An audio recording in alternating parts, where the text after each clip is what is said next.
আগামী 7 জানুয়ারি থেকে Kumarghat Deshbandhu Chittaranjan Das Memorial day night season 4 knockout cricket টুর্নামেন্টের আয়োজন করা হয়েছে পাবিয়াছড়া দ্বাদশ শ্রেণী বিদ্যালয়ের ময়দানে। উক্ত টুর্নামেন্টে অংশগ্রহণের জন্য রাজ্যের বিভিন্ন প্রান্তের ক্রিকেট টিমকে নাম নথিভুক্তকরণের আহ্বান জানিয়েছে টুর্নামেন্ট কমিটি। উল্লেখ্য, বর্তমান সময়ে দাঁড়িয়ে যুব সমাজের একটা বিরাট অংশ নেশার করাল গ্রাসে আসক্ত হয়ে পড়েছে, আর তার বিরুদ্ধে রাজ্য সরকার খেলো ত্রিপুরার মতো বিভিন্ন উদ্যোগ হাতে নিয়ে যুব সমাজকে নেশার করাল গ্রাস থেকে বের করে আনার বিভিন্ন প্রয়াস জারি রেখেছে। ঠিক একইভাবে একই চিন্তাধারা মাথায় রেখে দেশবন্ধু চিত্তরঞ্জন ক্লাব বরাবরই বিভিন্ন সামাজিক কর্মসূচি করে যায়। এইবারও যুবকদের মাঠমুখী করতে এই টুর্নামেন্ট হাতে নিয়েছে ক্লাবের উদ্যোক্তারা। এই ক্রিকেট টুর্নামেন্টের প্রাইজ মানি হিসেবে প্রথম পুরস্কার থাকবে নগদ 40,000 টাকা এবং দ্বিতীয় পুরস্কার 15,000 টাকা। সাংবাদিক সম্মেলনে তথ্য জানালেন ক্লাবের সভাপতি বিবেক রায়। এছাড়া উপস্থিত ছিলেন ক্লাব সম্পাদক কিশোর কুমার দাস, কনক দেবনাথ, সুমন দাস সহ অন্যান্যরা। আয়োজিত আমাদের Deshbandhu Chittaranjan Das Memorial day night tournament season 4 আগামী 7 জানুয়ারি আমরা শুরু করতে যাচ্ছি।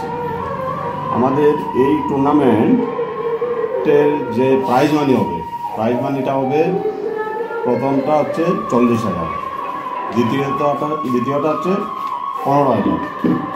তো আমরা সবাই ত্রিপুরার যে ক্রীড়াপ্রেমী দর্শক সবাইকে আমরা আপনাদের মাধ্যমে আমন্ত্রণ জানাবো আমাদের এই টুর্নামেন্টে অংশগ্রহণ করার জন্য, এবং সব ক্রিকেট খেলোয়াড়দের আমরা অনুরোধ করব ওনারা যাতে ওনাদের টিম নিয়ে আমাদের টুর্নামেন্টে অংশগ্রহণ করতে পারে, এবং সবাইকে আমরা তাদের পক্ষ থেকে আন্তরিক প্রীতি ও শুভেচ্ছা জানিয়ে এবং আপনাদের অনেক অনেক ধন্যবাদ জ্ঞাপন করে আজকের মতো আমাদের প্রেস মিট আমরা এখানে সমাপ্ত ঘোষণা করছি। আপনাদের কি কোনো এই টুর্নামেন্টের মধ্যে যারা অংশগ্রহণ করতে আসবেন খেলোয়াড়রা এন্ট্রি ফি কিছু রয়েছে? হ্যাঁ, এন্ট্রি ফি কত? এন্ট্রি ফি রয়েছে 2500 টাকা, 2500 টাকা। মোট কতটি দল নথিভুক্ত করা হবে? আমরা অ্যাপ্রক্স 20 থেকে 25টা টিম আমরা নিতে পারবো। এদের মধ্যে কোনো রুলস আছে? রুলস নিশ্চয়ই আছে। আমরা সবাইকে আমরা শেয়ার করবো, আপনার সোশ্যাল মিডিয়া আমাদের রুলস এখানে আছে সব কিছু। কত তারিখের ভিতরে এন্ট্রি ফিস দিতে হবে? Entry fees